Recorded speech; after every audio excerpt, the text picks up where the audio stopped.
Hello, Theresa, and welcome to your shadow work reading. So what we are going to do today is we are going to get into the characteristics of your repressed self. Your shadow is the dumpster bin for all the parts of yourself that you hid away in order to make life easier for yourself in a way. Say, for instance, in school, like you walked funny, so kids bullied you, so you started changing the way you walk so other people didn't bully you, even though it's the natural way you walk. That's a very basic explanation, but like if you were always correcting your parents because they were always doing things and they really hated it, you noticed that it didn't get the attention you wanted, so you sort of cut off your voice. This can also be something like if you used to dance or sing and you no longer do it because life got in the way. But your shadow is all the parts of yourself that are still parts of yourself that need to be reclaimed and brought back into the whole for you to feel whole. This is not about good or bad or anything like that. It's just about accepting all parts of yourself and your journey in the totality, because every piece of this path so far has been meant to lead you to become a certain type of person and achieve a certain type of goal. So today we're going to be breaking down 3 parts of your shadow.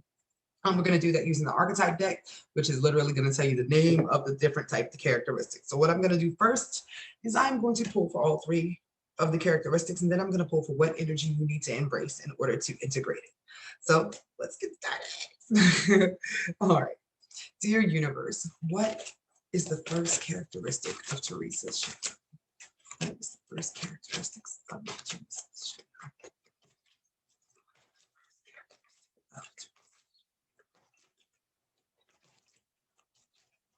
Right? What is the second characteristic?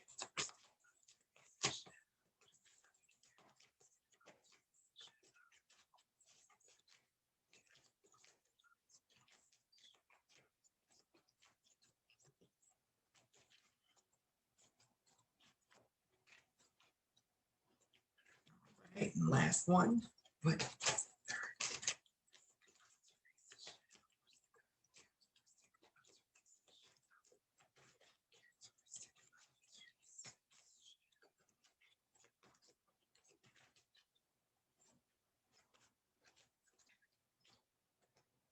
Right. You ready? Gonna flip them all now. So the first trait that you're dealing with in your shadow is that of the saboteur. And this can be self-destructive behavior that sort of doesn't allow you to see your greatest self. This can be seen as sometimes when you're doing really good and suddenly you just don't have the energy to do good anymore, or you're afraid that something bad's going to happen because inevitably it keeps happening to you in that way in your mind. Or this can mean that you are so unhappy with not allowing yourself to do what you need to do for self that you hate when other people are glowing in their experience. So you try to sabotage them as well. This can be imposter syndrome, or it can be very outwardly. Do you feel like you don't chase opportunities? Do you particularly or purposefully not realize that you are not chasing opportunities given to you? Do you procrastinate? Do you delay? Are there times when things could have went smooth for you and somewhere along the way you didn't let them go? Because this would be a subconscious trait of you self-sabotaging, or you self-sabotaging for others.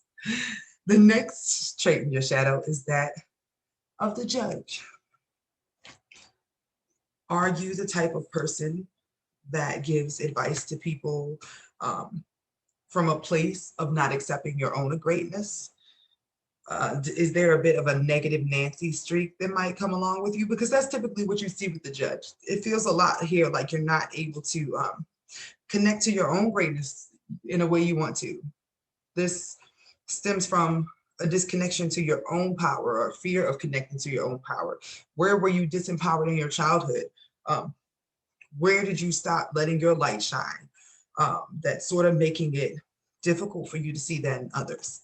Because the last card you have for your last shadow is that of the teacher. And for you, this means manipulating or abusing or teaching negative traits or skills to other people. Do people come to you for advice? Is there something in you that is so unhappy, unreleased, unsatisfied, that it might be obscuring your vision when helping other people that come to you? That is definitely what this is giving me. There's a level of disassociation from self that is causing you just to be like there's a pit here. So I'm going to pull now for what is the energy that Theresa needs to embrace to integrate this shadow.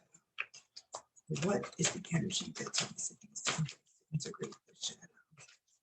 What is the energy that Theresa needs to embrace to disintegrate this shadow?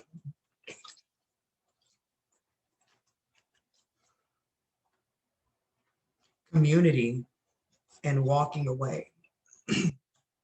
Are there people around you who purposely make you feel bad as well? Do some people feed the part of you that does not feel good enough?